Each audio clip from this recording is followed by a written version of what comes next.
আসসালামু আলাইকুম প্রিয় দর্শকবৃন্দ, প্রত্যেককে ভয়েস অফ হিউম্যান পেজের পক্ষ থেকে স্বাগতম। আশা করি যে যেখানে যে অবস্থা আছেন সবার ভালো থাকা এবং সুস্বাস্থ্য দীর্ঘায়ু কামনা করি।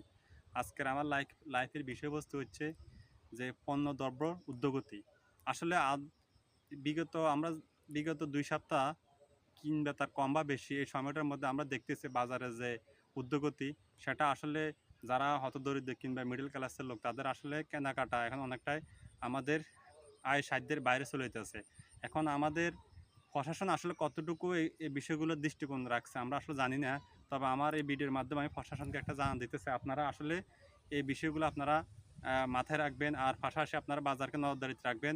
কিছু অসাধু ব্যবসার কারণে বাজারে ঊর্ধ্বগতি হইতেছে, পাশাপাশি মানুষের জীবনযাত্রার মান day by day after day অনেকটা মানুষে ক্ষতিগ্রস্ত হইতেছে। তো আপনারা আপনাদের প্রশাসনকে, যারা এই দায়িত্বে আছেন বাণিজ্য মন্ত্রণালয়, আপনারা এসব বিষয় নজর রাখবেন, যাতে করে আমরা পণ্য সামগ্রী মানে সহজলভ্যে খাইতে পারি।